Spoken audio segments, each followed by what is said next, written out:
সুপ্রিয় শিক্ষার্থী, কৃষি বিশ্ববিদ্যালয় কলেজ কর্তৃক আয়োজিত আজকের অনলাইন ক্লাসে তোমাদেরকে স্বাগতম জানাচ্ছি। আজকে আমি ক্লাস নিব প্রথম বর্ষ অর্থাৎ একাদশ শ্রেণী 20-21 শিক্ষাবর্ষে।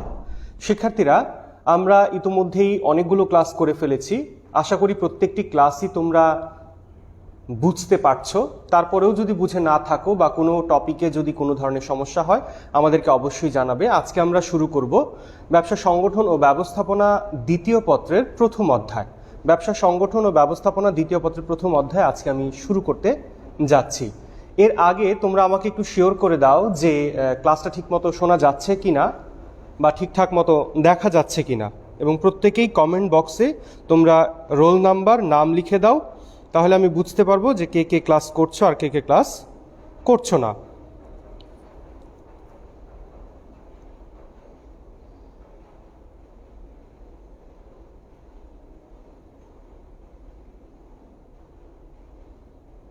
আমাকে একটু এনশিওর করে দাও যে ক্লাসটা ঠিকঠাক মতো শোনা যাচ্ছে কিনা বা দেখা যাচ্ছে কিনা।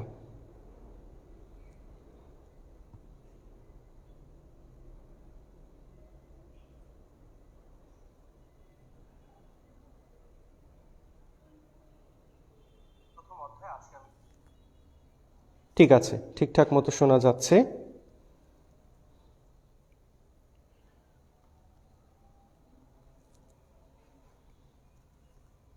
আমরা তাহলে পড়া শুরু করি। একটু খেয়াল করো যে আমরা আজকে শুরু করব ব্যবসা সংগঠন ও ব্যবস্থাপনা দ্বিতীয় পত্রের প্রথম অধ্যায়। চ্যাপ্টারটির নাম হচ্ছে ব্যবস্থাপনার ধারণা। একটু খেয়াল করো যে এখানে তোমাদের যে দ্বিতীয় পত্র বইটি আছে সেই বইটি হচ্ছে এটি হচ্ছে ব্যবসা সংগঠন ও ব্যবস্থাপনা দ্বিতীয় পত্র বই। আমরা আজকে পড়ব এই বইটার প্রথম যে অধ্যায়টি আছে সেটি। একটা জিনিস একটু ভালো করে বোঝার চেষ্টা করো যে এই চ্যাপ্টারটিতেই কিন্তু মোটামুটি তোমার এই দ্বিতীয় পত্র বইটাতে কি কি আছে সেগুলোর খুব সংক্ষিপ্ত করে আলাপ আলোচনা এই চ্যাপ্টারটিতে করা আছে। অর্থাৎ চ্যাপ্টারটির নাম হচ্ছে ব্যবস্থাপনার ধারণা। ব্যবস্থাপনার কি ধারণা, অর্থাৎ আমরা এই চ্যাপ্টারটি পড়ার পরে ব্যবস্থাপনা জিনিসটা আসলে কি সেই জিনিসটা নিয়ে আমরা কতিপয় ধারণা পাবো। তারপরে এই চ্যাপ্টারটি শেষ হওয়ার পরে ব্যবস্থাপনার নীতি নামে একটি চ্যাপ্টার আছে, ওখানে হেনরি ফয়েল প্রদত্ত কতগুলো নীতি আছে। এরপরেই মূলত আসলে পরিকল্পনা, সংগঠন, কর্মী সংস্থান, নির্দেশনা, প্রেষণা, সমন্বয়, নিয়ন্ত্রণ, এই কথাগুলো নিয়ে প্রত্যেকটা অর্থাৎ ব্যবস্থাপনার কার্যাবলীর প্রত্যেকটা কাজকে নিয়ে একটি একটি করে চ্যাপ্টার তোমার এই বইটিতে দেয়া আছে, অর্থাৎ দ্বিতীয় পত্র বইটিতে দেয়া আছে। তাহলে আমরা আজকে পড়ব ব্যবস্থাপনা জিনিসটা আসলে কি, সেই ব্যবস্থাপনাটা কিভাবে কি করতে হয়, তার প্রসেসটা কেমন বা পদ্ধতি কীরকম, সেই সবগুলো ব্যাপার নিয়েই কিন্তু আমরা এই চ্যাপ্টারটিতে কথা বলবো। তাহলে আজকে যে পড়ব সেটি হচ্ছে দুটো টপিক। একটা হচ্ছে ব্যবস্থাপনার ধারণা জিনিসটা নিয়ে একটু আলোচনা করব, আর আলোচনা করব হচ্ছে ব্যবস্থাপনার বৈশিষ্ট্য। তাহলে প্রথম যে টপিকটা আছে সেটা হচ্ছে কি, ব্যবস্থাপনার ধারণা। একটু খেয়াল করো, মনে করো তুমি একটা প্রতিষ্ঠানে ঊর্ধ্বতন কর্মকর্তা। এখন তুমি জানো না যে ঊর্ধ্বতন কর্মকর্তা হিসেবে কিভাবে কাজ করতে হয়। অনেকগুলো বিভাগ থাকে, অনেকগুলো সেক্টর থাকে। এই সেক্টরগুলোকে দিয়ে কিভাবে তাদের কাছ থেকে কাজ আদায় করতে হবে, তাদেরকে ভালো মতো দিক নির্দেশনা দিতে হবে, তারপরে তাদেরকে উৎসাহ দিতে হবে। অর্থাৎ ব্যবস্থাপনাটা হচ্ছে একটা কৌশল বা একটা প্রক্রিয়া, যে পদ্ধতি অবলম্বন করে তুমি কর্মীদের কাছ থেকে কাজগুলো আদায় করে নিবে। আবারও বলছি, ব্যবস্থাপনা হচ্ছে একটি পদ্ধতি বা কৌশল, যে কৌশল অবলম্বন করে কর্মীদের কাছ থেকে কাজগুলোকে আদায় করা হয়। অর্থাৎ একটা টেকনিক হিসাবে কাজ করবে তোমার টোটাল ব্যবস্থাপনাটা। ব্যবস্থাপনা এর ইংরেজি শব্দ হচ্ছে কি, ম্যানেজমেন্ট। ইতালীয় শব্দ বা ল্যাটিন শব্দ সেটি থেকে এসেছে, যে ম্যানেজারিয়া শব্দ থেকে মূলতই এই শব্দটির উৎপত্তি। ম্যানেজমেন্ট শব্দটি ম্যানেজারিয়া শব্দ থেকে এসেছে। অর্থাৎ এটা হচ্ছে মূলত যে চালনা করা, to trend up the horses. অর্থাৎ একটা সময় ছিল যে যখন ঘোড়াদেরকে কিভাবে দিক নির্দেশনা দেওয়া হয়, ঘোড়াকে প্রশিক্ষণ দেওয়া হয়, যে ঘোড়াদের দিয়ে যে কাজগুলো করা হবে সেই প্রশিক্ষণগুলো তাদেরকে দেওয়া হতো, যে এটা এভাবে চলতে হবে, ঘোড়াগুলোকে সেভাবে ট্রেনিং করানো হতো। ওখান থেকেই কিন্তু মূলত কি ব্যবস্থাপনার যে ব্যাপারটি সেখান থেকেই চলে এসেছে। অর্থাৎ এটি এমন একটা পদ্ধতি যেই পদ্ধতি অ্যাপ্লাই করে বা যেই পদ্ধতি অবলম্বন করে কর্মীদের কাছ থেকে কি করা হয়, কৌশলে কাজগুলো কি করা হয়, আদায় করা হয়। তাহলে এটা সংজ্ঞা তোমার যখন পরীক্ষায় আসবে, এখান থেকে দুটি প্রশ্ন হতে পারে যে ব্যবস্থাপনার ধারণা থেকে তোমার পরীক্ষায় দুইটি প্রশ্ন হবে। একটা হচ্ছে ব্যবস্থাপনা কি বা ব্যবস্থাপনা বলতে কি বোঝায় বা ব্যবস্থাপক কে। এখানে তিনটি প্রশ্ন হবে, দুটি না, দুঃখিত, তিনটি প্রশ্ন হবে। একটি হচ্ছে ব্যবস্থাপনা কি, তারপরে হচ্ছে ব্যবস্থাপক কে বা ব্যবস্থাপনা বলতে কি বোঝায়, এরকমভাবে তিনটি প্রশ্ন হতে পারে। তাহলে দেখো এই সংজ্ঞাটা যদি আমরা একটু পড়ি, সেটা হচ্ছে যে উপকরণাদির কার্যকর ব্যবহার করে প্রাতিষ্ঠানিক লক্ষ্য অর্জনের জন্য, উপকরণাদির কার্যকর ব্যবহার করে প্রাতিষ্ঠানিক লক্ষ্য অর্জনের জন্য, আবারও বলছি, উপকরণাদির কার্যকর ব্যবহার করে। উপকরণ বলতে এখানে তুমি যখন ব্যবসা বাণিজ্য বা ব্যবসা প্রতিষ্ঠান করবে সেখানে কিন্তু দুই ধরনের উপকরণ বিদ্য থাকে। একটা হচ্ছে কি বস্তুগত উপাদান, আরেকটা হচ্ছে কি মানব সম্পদ। অর্থাৎ দুই ধরনের উপকরণ কিন্তু তোমার এই জায়গাতে অবস্থান করছে। তার মানে তুমি যখন কোনো প্রতিষ্ঠান করতে যাবে সেখানে দুই ধরনের উপকরণ লাগবে, একটা হচ্ছে মানব সম্পদ লাগবে, আরেকটা হচ্ছে কি বস্তু লাগবে। তাহলে মানব সম্পদ বলতে মূলত আসলে কাকে বোঝাচ্ছে? মানব সম্পদ বলতে কিন্তু বোঝাচ্ছে কর্মীদের কথা, আর বস্তু বলতে বোঝাচ্ছে অর্থ, তারপরে হচ্ছে পদ্ধতি, মেশিন, মার্কেট, মানি, এই সবগুলো নিয়েই কিন্তু কি হচ্ছে, তোমার বস্তুগত উপাদানগুলো কাজ করছে। এই দুই উপাদানগুলোকে একসাথে করে তাদের কাছ থেকে কাজ আদায় করার যে পদ্ধতি বা আদায় করার যে কৌশল, সেটি হচ্ছে কি মূলত ব্যবস্থাপনা। আমি আবারও বলছি, একটু মনোযোগ দিয়ে শুনবে, যে উপকরণাদির কার্যকর ব্যবহার করে প্রাতিষ্ঠানিক লক্ষ্য অর্জনের জন্য। তুমি যদি টোটাল সংজ্ঞাটাকে তিনটা ভাগে ভাগ করো, উপকরণাদির কার্যকর ব্যবহার করে প্রাতিষ্ঠানিক লক্ষ্য অর্জনের জন্য, তারপরে হচ্ছে পরিকল্পনা, সংগঠন, কর্মী সংস্থান, নির্দেশনা, প্রেষণা, সমন্বয় ও নিয়ন্ত্রণ কার্যকে কি বলে? ব্যবস্থাপনা বলে। অর্থাৎ এই সংজ্ঞাটার ভিতরেই টোটাল যে ব্যবস্থাপনার কাজ যতগুলো আছে, ব্যবস্থাপনার কার্যাবলী মূলত কিন্তু 7টি কাজ। অর্থাৎ টোটাল এই ব্যবস্থাপনাকে ঘিরে 7টি কাজ আবর্তিত হয়। এর একটা হচ্ছে পরিকল্পনা, তারপরে আছে সংগঠন, তারপরে আছে কর্মী সংস্থান, তারপরে আছে পরিকল্পনা, সংগঠন, কর্মী সংস্থান, তারপরে আছে নির্দেশনা, তারপরে আছে প্রেষণা, তারপরে হচ্ছে সমন্বয়, এরপরে হচ্ছে নিয়ন্ত্রণ। এই 7টি কাজকে ঘিরেই কিন্তু মূলত ব্যবস্থাপনা চক্রাকারে ঘুরতে থাকে, অর্থাৎ ব্যবস্থাপনা আবর্তিত হয় বা ব্যবস্থাপনার কাজগুলো সম্পন্ন হয়। তাহলে আমি আবারও বলছি সংজ্ঞাটা, একটু মনোযোগ দিয়ে বোঝার চেষ্টা করো যে এটি কিন্তু পরীক্ষায় খুব গুরুত্বপূর্ণভাবে আসে, অর্থাৎ পরীক্ষায় খুবই গুরুত্বপূর্ণ এই প্রশ্নটি আসবার জন্যে। কি সেটি হচ্ছে ব্যবস্থাপনা কি বা ব্যবস্থাপনা বলতে কি বুঝে। এই প্রশ্নটি বরাবরই প্রত্যেকটি প্রশ্নে, যেমন তোমাদের টার্ম 1 পরীক্ষাতে অবশ্যই এই প্রশ্নটি কিন্তু আসবে যে ব্যবস্থাপনা কি। তাহলে উপকরণাদির কার্যকর ব্যবহার করে, আবারও বলছি, উপকরণাদির কার্যকর ব্যবহার করে প্রাতিষ্ঠানিক লক্ষ্য অর্জনের জন্য পরিকল্পনা, সংগঠন, কর্মী সংস্থান, নির্দেশনা, প্রেষণা, সমন্বয় ও নিয়ন্ত্রণ কার্যকে কি বলা হচ্ছে? ব্যবস্থাপনা বলা হচ্ছে। তাহলে প্রশ্নটি সম্পর্কে সবাই মোটামুটি বুঝতে পারছো। তাহলে এইখানে যদি আমি তাহলে ব্যবস্থাপনার কাজ এখানে কিন্তু মূলত 7টির কথা বলা আছে। ব্যবস্থাপনার কাজ মূলত 7টি। তাহলে যদি পরীক্ষায় প্রশ্ন হয় যে ব্যবস্থাপনার কাজ কয়টি বা ব্যবস্থাপনার কার্যাবলী কয়টি, উত্তর আসবে কিন্তু 7টি। প্রথমটা হচ্ছে কি? পরিকল্পনা, সংগঠন, কর্মী সংস্থান, নির্দেশনা, প্রেষণা, সমন্বয়, আরেকটা হচ্ছে কি? নিয়ন্ত্রণ। এখন এই জিনিসগুলো তোমরা হয়তোবা ভাবছো যে পরিকল্পনা কি, তারপরে হচ্ছে সংগঠন কি, কর্মী সংস্থান কি, নির্দেশনা কি, প্রেষণা কি, সমন্বয় কি, নিয়ন্ত্রণ কি, এই জিনিসগুলো কিন্তু একটু একটু বুঝতে হবে। অর্থাৎ এই সবটা বিষয়, হ্যাঁ এখন তুমি প্রথমে হয়তোবা খুব ভালো করে বুঝে মুখস্থ করে সংজ্ঞাটার অ্যান্সার দিতে পারছো, কিন্তু তুমি পরিকল্পনা কি সেটি জানো না, তারপরে কর্মী সংস্থান কি, নির্দেশনা কি, সংগঠন কি, সেগুলো জানো না। সেগুলো নিয়ে আমি একটু আলোচনা করতে চাচ্ছি, একটু মনোযোগ দিবে সবাই।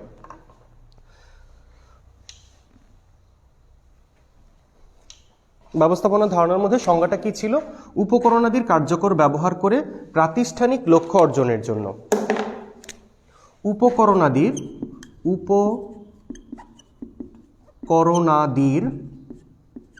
সবাই খাতা নিবে অবশ্যই।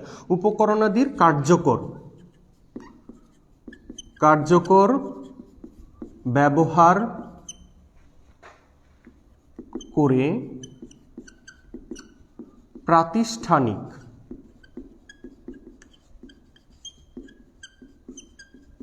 প্রাতিষ্ঠানিক লক্ষ্য অর্জনের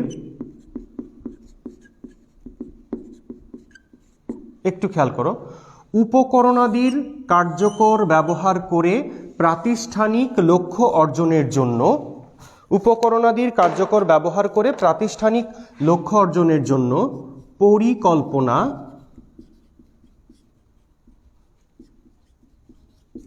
তারপরে হচ্ছে সংগঠন, পরিকল্পনা, সংগঠন, কর্মী সংস্থান,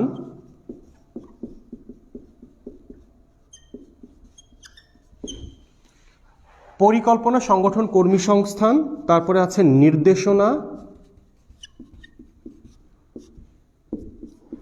প্রেষণা,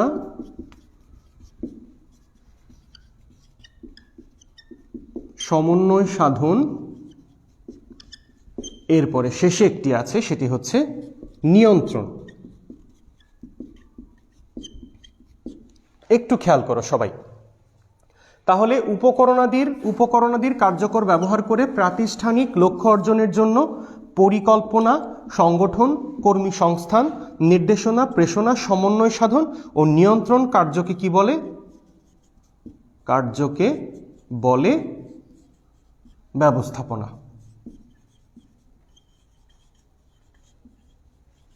আশা করি সবাই ক্লাসটা বুঝতে পারছো। তোমরা প্রত্যেকেই ক্লাসে একটু শেয়ার করে দিবে, তাহলে আমি বুঝতে পারবো যে কারা কারা আসলে ক্লাসে আছো, তাহলে ক্লাসরুমটা একটু বড় হয়ে যাবে। হ্যাঁ, সবাই বুঝতে পারছো?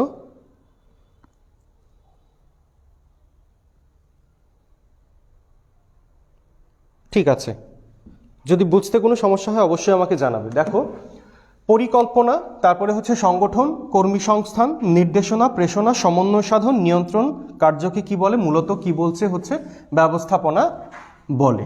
এটাই হচ্ছে মূলত কি? ব্যবস্থাপনার ধারণার মধ্যের অংশ।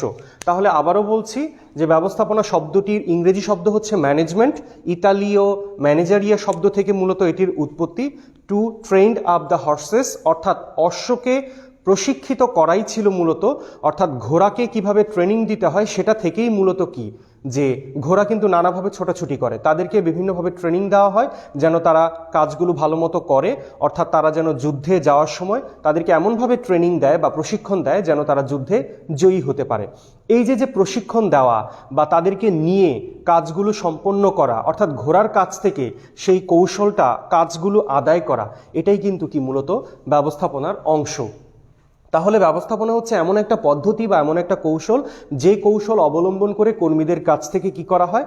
কাজকে আদায় করা হয়। আবারও বলছি, ব্যবস্থাপনা হচ্ছে কাজ আদায়ের একটি কৌশল বা মুখ্যম একটা হাতিয়ার। তুমি যদি একটি গার্মেন্টস ইন্ডাস্ট্রি করে ফেলো, সেখানে যদি তুমি 100 শ্রমিক নিয়োগ দাও বা 1000 শ্রমিক নিয়োগ দিলে, দেখা গেল কি সেই শ্রমিকগুলোকে তোমাকে তাদেরকে এমনভাবে ট্রেন আপ করতে হবে, অর্থাৎ এমনভাবে প্রশিক্ষণ দিতে হবে বা এমনভাবে তাদেরকে নিয়ে চলতে হবে যেন তোমার যে কাঙ্ক্ষিত লক্ষ্য আছে, তোমার যে টার্গেট আছে, সেই টার্গেটটি কি হয়? ফুলফিল হয় বা পরিপূর্ণ হয়। তাহলে দেখো, আমরা কিন্তু জানি যে ব্যবসায়ের মুখ্য উদ্দেশ্য কি? সবাই কিন্তু এই প্রশ্নটি জানো যে ব্যবসায়ের মুখ্য উদ্দেশ্য হচ্ছে কি? মুনাফা অর্জন। এখন এই মুনাফা অর্জন হচ্ছে মুখ্য উদ্দেশ্য। তাহলে এই মুনাফা অর্জনকে ঘিরে যে কাজগুলো সম্পন্ন করা হয়, সেই সমস্ত কাজগুলোকে বলা হচ্ছে কিন্তু মূলত ব্যবস্থাপনা। আমি এই ব্যবস্থাপনার ধারণাটাতে একটু জোর দিচ্ছি এই কারণেই, যদি তুমি এই সংজ্ঞাটা ক্লিয়ার হতে না পারো, তাহলে তোমার যে দ্বিতীয় পত্রের যে বইটি আছে, সেই দ্বিতীয় পত্রের বইটি কিন্তু তুমি একটুও শেষ করতে পারবে না। অর্থাৎ তোমার বেসিক, যদি এই সেকেন্ড পার্টের বেসিকটা মূলত কি এই সংজ্ঞাটার উপর ডিপেন্ড করছে। অর্থাৎ এই সংজ্ঞাটা তুমি ক্লিয়ার করো, তাহলে কিন্তু তোমার এই যে টোটাল বই, সেই বইটা কিন্তু তুমি খুব সহজেই আত্মস্থ করতে পারবে। তাহলে এখানে ব্যবস্থাপনার ধারণার মধ্যে ব্যবস্থাপনার ধারণা কি যদি পরীক্ষায় আসবে ব্যবস্থাপনা কি, তখন তোমার প্রশ্নের অ্যান্সারটা হবে যে উপকরণাদির কার্যকর ব্যবহার করে প্রাতিষ্ঠানিক লক্ষ্য অর্জনের জন্য পরিকল্পনা, সংগঠন, কর্মী সংস্থান, নির্দেশনা, প্রেষণা, সমন্বয় সাধন, নিয়ন্ত্রণ কার্যকে কি বলে? ব্যবস্থাপনা বলে। আমি ছোট্ট করে সংজ্ঞাগুলো বলছি, দেখো একটু খেয়াল করবে, বুঝতে পারবে সহজেই। দেখো, তুমি যদি পরিকল্পনা, অর্থাৎ এর ইংরেজি শব্দ কিন্তু প্ল্যান, এটা কিন্তু ব্যবস্থাপনা কার্যাবলীর প্রথম কাজ। তাহলে পরীক্ষা যদি প্রশ্ন আসে যে ব্যবস্থাপনা কার্যাবলীর প্রথম কাজ কোনটি, ব্যবস্থাপনা কার্যাবলীর প্রথম কাজ হচ্ছে তোমার কি? পরিকল্পনা। যদি প্রশ্ন আসে ব্যবস্থাপনা কার্যাবলীর শেষ কাজ কি, শেষ কাজটা হচ্ছে কি তোমার? নিয়ন্ত্রণ। তাহলে ব্যবস্থাপনা কার্যাবলীর প্রথম কাজ পরিকল্পনা, শেষ কাজ হচ্ছে কি? নিয়ন্ত্রণ। পরীক্ষা আর এটা অবশ্যই সিরিয়ালি মনে রাখতে হবে। তুমি যদি সিরিয়ালভাবে মনে রাখতে না পারো তাহলে কিন্তু তোমার হচ্ছে না। এখানে একটার পর একটা ধাপ অতিক্রম করবে। দেখো যে পরিকল্পনা, তুমি যদি পরিকল্পনা করো, অর্থাৎ তোমাকে প্ল্যান করতে হবে, এটা হচ্ছে সর্বপ্রথম কাজ। তুমি একটা ব্যবসা প্রতিষ্ঠান বা ব্যবসা বাণিজ্য করতে যাবে, প্রথমেই তোমাকে কি করতে হবে? ব্যবসা প্রতিষ্ঠান যদি করতে যাও তখন তোমাকে প্রথমেই প্ল্যান করতে হবে। অর্থাৎ তুমি যদি পরিকল্পনা না করো, পরিকল্পনা ছাড়া তুমি একটা স্টেপ এগুতে পারবে না। প্রত্যেকটা স্টেপ এগুতে গেলে তোমাকে সঠিক মাত্রায় পরিকল্পনাটা করতে হবে। অর্থাৎ এটা হচ্ছে এক ধরনের প্ল্যান। পরিকল্পনাটা শেষ হওয়ার পরে তখন তোমাকে কি করতে হবে? সংগঠন, অর্থাৎ ভূমি, শ্রম, মূলধন এগুলোকে কিভাবে একত্রে করা যায় সেই কাজটা মূলত করবে কে? তুমি প্রথমে প্ল্যান করলে যে আমি এই কাজটা করব, তারপরে সেই প্ল্যান করার পরে যে এই জিনিসগুলো দরকার সেই জিনিসগুলোকে একত্রিতকরণ, সেই কাজটা করে হচ্ছে মূলত সংগঠন। এখন তোমার পরিকল্পনা হলো, সংগঠন হলো, অর্থাৎ তুমি জোগাড় যন্ত্র মোটামুটি করে ফেললে যে তুমি ব্যবসা প্রতিষ্ঠান দাঁড় করাবে। এরপরে কিন্তু তোমার কি দরকার? এরপরে কিন্তু তোমার অবশ্যই কি? কর্মী লাগবে। এখন এই যে কর্মীর যে জোগাড়, সেটা কিন্তু মূলত কর্মী সংগ্রহ। এখন কর্মী সংগ্রহ করতে গিয়ে তুমি কিন্তু চাইলেই পারবে না যে কর্মী, তোমাকে অ্যাডভার্টাইজ দিতে হবে, তারপরে আবেদনপত্র, যারা প্রার্থী তারা আবেদন করবে, সেই আবেদন যাচাই বাছাই করতে হবে, তাদের পরীক্ষা নিতে হবে, ভাইবা নিতে হবে, তারপরে মেডিকেল টেস্ট করতে হবে, সর্বশেষে তুমি তাদেরকে কি? যোগদানপত্র বা অ্যাপয়েন্টমেন্ট লেটার দিবে। এই যে সমস্ত কাজটা, সবটা কাজ মিলেই কিন্তু কি? কর্মী সংস্থান, অর্থাৎ কর্মীদেরকে তুমি তোমার প্রতিষ্ঠানের জন্য মনোনীত করলে। এরপরে তাদেরকে তুমি কি করবে? নির্দেশ দিবে যে তোমরা এইভাবে কাজগুলো সম্পন্ন করো। তোমার সেই নির্দেশনার পরে যেটি আসবে সেটি হচ্ছে কি? প্রেষণা। দেখো, কর্মীকে তুমি নির্দেশ দিবে যে তুমি এই কাজটা করো, তুমি এই কাজটা করো। সব কর্মী কিন্তু সমান না, প্রত্যেকেই কি করবে? তোমার কথা মানতে চাইবে না। তখন তাদেরকে তোমাকে এমন কিছু টেকনিক অবলম্বন করতে হবে, এমন কিছু প্রসেস অবলম্বন করতে হবে যার কারণে কর্মী স্বেচ্ছায় কাজটি করবার আগ্রহ প্রকাশ করে। এই জন্য কর্মীকে বিভিন্ন ধরনের উৎসাহ বা কি বলে বোনাস দিতে হবে, যেমন আর্থিক বোনাস আছে, আর্থিক সুবিধা দিতে হবে, অনার্থিক সুবিধা দিতে হবে, এরকমভাবে নানা ধরনের উৎসাহমূলক কিছু দিতে হবে। তখন তোমার কর্মীরা কি হবে? স্বেচ্ছায় ভাবে। কারণ তুমি যদি জোর করো কর্মীকে, কর্মী হয়তো বা কাজটি করবে, কিন্তু সেই কাজটি যখন সে করবে তখন কিন্তু সে আর মনোযোগ দিবে না কাজটিতে। সে যেহেতু যখন মনোযোগ দিবে না তখন কিন্তু তোমার কাজটি সম্পন্ন হবে বা শেষ হবে, কিন্তু সেটি ভালো মতো হবে না। গুণগত মানের দিক দিয়ে সেই প্রোডাক্টটি কি হবে? ভালো মানের হবে না। তখন তাকে এমনভাবে উৎসাহ উদ্দীপনা দিতে হবে যেন সে স্বেচ্ছায় খুব ভালো মতো কাজটি করে। এই যে উৎসাহটা দেওয়া, সেটাই হচ্ছে কি? প্রেষণা। এখন তুমি প্রেষণা দিলে, প্রোডাকশন হলো। এখন ক্রয় বিভাগ কতগুলো কাজ করলো, বিক্রয় বিভাগ কাজ করলো, পরিবহন বিভাগ কাজ করলো। এই যে প্রত্যেকটা বিভাগের কাজগুলো, এই সবগুলো বিভাগের কাজগুলো তারা নিজেরা যদি করে রেখে দেয় তাহলে কিন্তু হবে না। যে বিক্রয় বিভাগের কি? প্রোডাক্ট সেল করবে। ক্রয় বিভাগের কাজ কি? প্রোডাক্ট ক্রয় করবে। উৎপাদন বিভাগের কাজ কি? প্রোডাকশন করবে। এখন তারা নিজেদের কাজগুলো নিজেরা করে বসে রইল, তাহলে কিন্তু হবে না। তারা যে কাজগুলো করছে প্রত্যেকটার সাথে, যেমন একজন প্রোডাকশন যে বিভাগটা আছে তারা পণ্য শুধুমাত্র প্রোডাকশন করছে, উৎপাদন করছে, কিন্তু তাদের ক্রয় বিভাগের সাথে বা বিক্রয় বিভাগের সাথে বা প্যাকেজিং বিভাগের সাথে কোনো ধরনের যোগাযোগ নাই, তাহলে কিন্তু হবে না। প্রত্যেকটি বিভাগের সাথে সংযোগ থাকতে হবে যে হ্যাঁ, প্রোডাকশন হয়েছে এতগুলো, সেল করতে হবে এতগুলো, তারপরে এগুলো গাড়িতে উঠাতে হবে, সেগুলো ক্রেতা বা ভোক্তাদের কাছে পৌঁছাতে হবে। তারপরে আবার যদি অর্ডার আসে তখন আবার প্রোডাকশন বাড়াতে হবে। এই যে যে সমন্বয়গুলো, এই যে যে সংযোগগুলো, অর্থাৎ প্রত্যেকটা বিভাগের সাথে একটা বিভাগের সাথে আরেকটা বিভাগের যে সংযুক্তি ঘটানোর যে কাজটা, সেটাই হচ্ছে কি মূলত সমন্বয় সাধন। এরপরে আছে সমন্বয় সাধন শেষ হওয়ার পরে নানা ধরনের ভুলভ্রান্তি হবে। কাজ করতে গেলে নানা ধরনের ভুলভ্রান্তি হয়। এখন সেই ভুলভ্রান্তিগুলোকে আবার কি করতে হবে? আইডেন্টিফাই করতে হবে। আইডেন্টিফাই করার পরে সেগুলো আবার সংশোধনের ব্যবস্থা করতে হবে। এই যে যে কাজটা, অর্থাৎ আইডেন্টিফাই করা, মানগুলো কেমন, আবার সংশোধনের ব্যবস্থা করে, এই কাজটা করে মূলত হচ্ছে কি নিয়ন্ত্রণ। তাহলে এইখানে এই যে যে সবগুলো কাজ এই সার্কেলটা মেনটেন করার পরেই কিন্তু তোমার মূলত আসলে কি হচ্ছে, ব্যবস্থাপনা যে আছে সেই কাজটি সম্পন্ন হলো। তাহলে উপকরণাদির কার্যকর ব্যবহার করে প্রাতিষ্ঠানিক লক্ষ্য অর্জনের জন্য পরিকল্পনা, সংগঠন, কর্মী সংস্থান, নির্দেশনা, প্রেষণা, সমন্বয় সাধন, নিয়ন্ত্রণ কার্যকে কি বলছে? ব্যবস্থাপনা বলছে। আমরা আশা করি সবাই খুব ভালো মতো বুঝতে পেরেছ। আবারও বলছি, উপকরণাদির কার্যকর ব্যবহার করে প্রাতিষ্ঠানিক, হয়তোবা যদি তোমরা ক্লাসরুমে থাকতে তাহলে কিন্তু তোমাদেরকে প্রশ্ন করতাম। প্রশ্ন করলে যখন দেখা যেত তখন কি প্রশ্নটা আরও খুব দ্রুত আত্মস্থ হতো। যেহেতু অনলাইনে ক্লাস হচ্ছে সেই সুযোগটা আমরা পাচ্ছি না। তোমরা নিজের তাগিদেই আসলে সংজ্ঞাগুলো খুব ভালো মতো পড়বার চেষ্টা করবে। আর এই সংজ্ঞাটা তুমি যতটা দখল ভালো নিতে পারবে, তোমার কিন্তু এই টোটাল চ্যাপ্টারটি বুঝতে সহজ হয়ে যাবে। এবং আমি মনে করি যে শুধুমাত্র এই চ্যাপ্টার না, এই সংজ্ঞাটার সাথে কিন্তু টোটাল যে বইটা, অর্থাৎ দ্বিতীয় পত্র যে বইটা, সেই বইটা সবটাই কিন্তু জড়িত। তাহলে উপকরণাদির কার্যকর ব্যবহার করে আজকে আমরা যেটি শিখলাম সেটি হচ্ছে উপকরণাদির কার্যকর ব্যবহার করে প্রাতিষ্ঠানিক লক্ষ্য অর্জনের জন্য পরিকল্পনা, সংগঠন, কর্মী সংস্থান, নির্দেশনা, প্রেষণা, সমন্বয় ও নিয়ন্ত্রণ কার্যকে কি বলছে? বলছে ব্যবস্থাপনা। এরপরে আমরা আজকে যে টপিকটি নিয়ে আলোচনা করব, শিক্ষার্থীরা আশা করি সবাই ক্লাসটা বুঝতে পারছো, ব্যবস্থাপনার বৈশিষ্ট্য।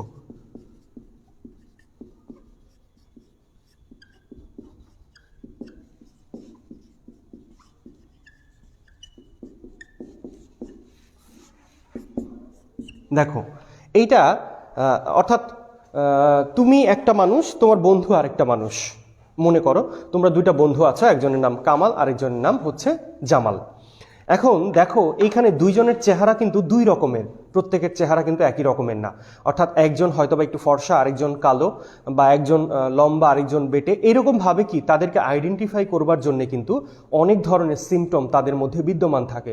এরকম ভাবে এইটা কি আসলে ব্যবস্থাপনার অংশ কিনা বা ব্যবস্থাপনা কিনা, সেটা তোমাকে চিনবার জন্য তার বৈশিষ্ট্যগুলো পড়তে হবে। সেটা প্রথমটা হচ্ছে কি প্রক্রিয়া বা কাজের সমাহার, অর্থাৎ অনেকগুলো ভাগ থাকবে, সেই ভাগগুলো একসাথে যদি সম্পন্ন হয়, অর্থাৎ ব্যবস্থাপনা বলতে এটাই বোঝাচ্ছে এখানে, প্রক্রিয়া বলতে এটা একটা প্রসেস, যে উৎপাদনকারীর কাছ থেকে প্রোডাকশন হবে, তারপর সেটা ক্রয় বিভাগ বা বিক্রয় বিভাগে যাবে, তারপর সেটা আবার বিভিন্নভাবে কাজ করবে, বিভিন্ন ধরনের কর্মীরা কাজ করবে, তারপরে কোনো কর্মীরা প্যাকেজিং করবে, কোনো কর্মীরা প্রোডাক্ট গাড়িতে উঠাবে। এরকম ভাবে কিন্তু অনেকগুলো সেক্টর কি করছে? কাজ করছে। এই যে যে কাজ করার কারণে, অর্থাৎ তোমার যে প্রতিষ্ঠানের কাঁচামালগুলো ব্যবহার করছে, তারপর যন্ত্রপাতিগুলো ইউজ করছে কর্মীরা, এই সবগুলো কাজের সমন্বয়টাই কিন্তু কি তোমার টার্গেট কিন্তু একটাই ছিল, সেটা হচ্ছে কি যে তুমি কিভাবে তাদের কাছ থেকে কাজটাকে নিয়ে নিবে। অর্থাৎ এটা একটা প্রসেস বা একটা পদ্ধতি হিসেবে কাজ করছে। অর্থাৎ তুমি পরিকল্পনা করলে, তারপরে পরিকল্পনার পরে সংগঠন আসলো, পরিকল্পনা, সংগঠন, এরপরে কর্মী সংস্থান, তারপরে নির্দেশনা, প্রেষণা, সমন্বয়, নিয়ন্ত্রণ, এভাবে ধীরে ধীরে কিন্তু যাচ্ছে। অর্থাৎ এটা একটা প্রসেস, এটা একটা পদ্ধতি হিসেবে যাবে। এরপরে হচ্ছে কি সামাজিক প্রক্রিয়া বা কার্যক্রম। এখন সমাজের ক্ষেত্রে একটু খেয়াল করো, এই জায়গাতে ব্যবস্থাপনা একটি সামাজিক প্রক্রিয়া। এরূপ প্রক্রিয়া বলতে ধারাবাহিক কার্য সমষ্টিকে বোঝায়, অর্থাৎ এটা একটা ধারাবাহিক কাজ। যেমন সেই আগের মতো সংজ্ঞার মধ্যে যদি আসি, একটা ছেড়ে যদি আরেকটা কাজ করো তাহলে সেটা কিন্তু হবে না। এটা একটা ধারাবাহিক প্রক্রিয়া, অর্থাৎ পরিকল্পনা হবে, পরিকল্পনার পরে কিন্তু সংগঠন হবে। এখন যদি বলা হয় যে সংগঠনটি আগে করে ফেলি তারপর পরিকল্পনা করি, না, সেটি কিন্তু হবে না। অর্থাৎ পরিকল্পনা করতে হবে, তারপরে সংগঠন, তারপরে কর্মী সংস্থান, তারপরে নির্দেশনা, প্রেষণা, তারপরে হচ্ছে কি সমন্বয়, নিয়ন্ত্রণ, এভাবেই কিন্তু ধীরে ধীরে যেতে হবে। অর্থাৎ এটা একটা ধারাবাহিক প্রক্রিয়া। এরপরে হচ্ছে কি লক্ষ্য অর্জনের উপায়। আমি আগেই বলেছিলাম যে ব্যবসার মুখ্য উদ্দেশ্য যদি হয় মুনাফা অর্জন, তাহলে এর মুনাফা অর্জন, এই মুনাফা অর্জনকে ঘিরে যে কাজগুলো করতে হবে, অর্থাৎ তার যে লক্ষ্য আছে সেটা অর্জনের উপায় হিসেবে কাজ করবে কে? ব্যবস্থাপনা। তারপরে পয়েন্ট যেটি আছে সেটি হচ্ছে কাজ আদায়ের কৌশল। একটু খেয়াল করো, আমি আগেই বলেছিলাম যে এই ব্যবস্থাপনা হচ্ছে এক ধরনের একটা কাজ আদায়ের কৌশল, অর্থাৎ কর্মীরা কিভাবে কাজ করবে, সেই কাজগুলোকে কিভাবে তাদের কাছ থেকে আদায় করতে হয়, সেই আদায়ের যে টেকনিকটা সেটাই হচ্ছে কি মূলত ব্যবস্থাপনা। যে কর্মী স্বভাবতই কি কাজ করতে চাইবে না, কর্মীদের মধ্যে কিন্তু এই টেন্ডেন্সিটা অনেক সময় কাজ করে যে কর্মী স্বভাবতই কাজ করতে চাইবে না। অর্থাৎ তুমি তাকে যেভাবেই পারো, তুমি তাকে উৎসাহ দিবে, তুমি তাকে বুঝিয়ে, তারপরে ভয় দেখিয়ে, যেভাবেই করো না কেন, তোমার যে টার্গেট সেটি হচ্ছে কি, তোমার যে উদ্দেশ্য সেটি হচ্ছে কি লক্ষ্য অর্জন করা, অর্থাৎ কাজটাকে আদায় করা। এটাই হচ্ছে কি মূলত তোমার কাজ আদায়ের কৌশল হিসেবে তখন তোমার ব্যবস্থাপনাটা চলছে বা ব্যবস্থাপনার কাজটি হচ্ছে। এরপরে যে পয়েন্টটি আছে সেটি হচ্ছে কি জ্ঞানের পৃথক শাখা, তারপরে সার্বজনীনতা। এখানে একটু খেয়াল করো, এটা খুব গ্রিক দার্শনিক সক্রেটিস বলেছেন ম্যানেজমেন্ট ইজ ইউনিভার্সাল, অর্থাৎ এটা কি যে ব্যবস্থাপনা সর্বজনীন বা সার্বজনীন যেটাই বলো, ব্যবস্থাপনাটা কি সর্বজনীন। এমন কোনো সেক্টর নাই যে সেক্টর, গ্রিক দার্শনিক সক্রেটিস বলেছেন ব্যবস্থাপনা সর্বজনীন, অর্থাৎ ব্যবস্থাপনা সর্ব জায়গায় বিরাজমান। তুমি একটা জিনিস সহজভাবে বোঝার চেষ্টা করো যে ঘুম থেকে উঠার পরে তুমি যদি তোমার দিনটি শুরু করো, অর্থাৎ ঘুম থেকে উঠার পরেই কিন্তু তোমার একটা চিন্তা হয় যে আজকের দিনগুলোতে আমি কি কি করব, এই কাজগুলোকে করব। দেখো এই যে তুমি চিন্তা ভাবনাটা করলে, অর্থাৎ প্ল্যান করলে, এটাই কিন্তু তোমার কি পরিকল্পনা, অর্থাৎ কি ব্যবস্থাপনার একটি কাজ। এখন তুমি সারাদিন কি কাজ করছো, আবার ঘুমাতে যাবে, সারা দিন তোমাকে রুটিন মাফিক বা নিয়ম মেনে বিভিন্ন ধরনের কাজ করতে হচ্ছে। এই যে কাজগুলো করছো, তোমার টার্গেট কি একটা, সেটা হচ্ছে যে আমি আমার কাঙ্ক্ষিত যে জায়গাটি আছে বা কাঙ্ক্ষিত লক্ষ্য যেটি আছে সেটি মূলত কি করব, আমি এনশিওর করব বা নিশ্চিত করব। তখন সেটাকে ঘিরে তোমাকে সারা দিন ব্যাপী বিভিন্ন ধরনের কি করতে হচ্ছে, কাজ করতে হচ্ছে। এই সমস্ত কাজগুলোই কিন্তু আসলে মূলত ব্যবস্থাপনা। অর্থাৎ ব্যবস্থাপনা এমন কোনো জায়গা নেই যে জায়গাটিতে ব্যবস্থাপনাটা নেই বা ব্যবস্থাপনা শব্দটি নেই। তুমি একটু ঠান্ডা মাথায় চিন্তা করে দেখো, ঘুম থেকে ওঠার পর থেকে শুরু করে রাত্রে ঘুমাতে যাওয়ার আগ পর্যন্ত, এবং ঘুমের মধ্যেও দেখা যায় নানা ধরনের, যে তুমি ঘুমাতে যাবে তখন কিন্তু তোমাকে কি করতে হয়, যে আমি আগামীকাল সকালে কি কাজটি করব বা কোথায় যাব বা কোন কাজটি আগে করতে হবে কোন কাজটি পরে করতে হবে, সেই সবটা নিয়েই তুমি কি করো, মূলত চিন্তা ভাবনা করো যে এই কাজটা আমাকে সম্পন্ন করতে হচ্ছে বা এই কাজটি আমাকে করতে হবে।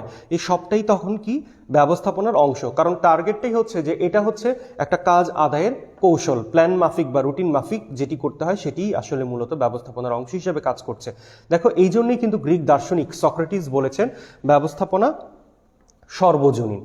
তাহলে শিক্ষার্থীরা আশা করি তোমরা মোটামুটি বুঝতে পারছো যে ব্যবস্থাপনার বৈশিষ্ট্য এইটুকুই। এখান থেকে সবচেয়ে বেশি আসলে ব্যবস্থাপনা সর্বজনীন বলতে কি বোঝায় ব্যাখ্যা করো, এই প্রশ্নটি সবচেয়ে বেশি আসে। বৈশিষ্ট্য থেকে ব্যবস্থাপনা সর্বজনীন এই প্রশ্নটি একটু বেশি আসে, ম্যাক্সিমাম সময়টাতেই আসে। তাহলে আজকে আমরা পড়লাম ব্যবস্থাপনার ধারণা, এরপরে পড়েছি ব্যবস্থাপনার বৈশিষ্ট্য। ব্যবস্থাপনার ধারণার মধ্যে পড়েছি সেটি হচ্ছে কি ব্যবস্থাপনার সংজ্ঞাটি, যে উপকরণাদির কার্যকর ব্যবহার করে প্রাতিষ্ঠানিক লক্ষ্য অর্জনের জন্য পরিকল্পনা, সংগঠন, কর্মী সংস্থান, নির্দেশনা, প্রেষণা, সমন্বয়, এরপরে আছে কি নিয়ন্ত্রণ, এই সবগুলো কাজকে বলা হচ্ছে একত্রে বলা হচ্ছে কি ব্যবস্থাপনা। এরপরে যখন আমরা লেকচার 2 বুঝাবো তখন হয়তো আরও একটু ক্লিয়ার হবে। আজকে মোটামুটি আমি আশা রাখছি যে ক্লিয়ার হয়েছে। তারপরেও যদি কেউ বুঝতে না পারো তাহলে অবশ্যই, যেহেতু ক্লাসটি রেকর্ডেড অবস্থায় থাকবে, আমার কথাগুলো শুনবার চেষ্টা করবে। তারপরেও বুঝতে না পারলে আমাদের টিচারদের সাথে যোগাযোগ করবে। আশা করছি তোমরা মোটামুটি বুঝতে পারবে। তাহলে আগামী ক্লাসের আমন্ত্রণ জানিয়ে আজকের ক্লাস এখানেই শেষ করছি। সবাই ভালো থাকো, সুস্থ থাকো, সুন্দর থাকো।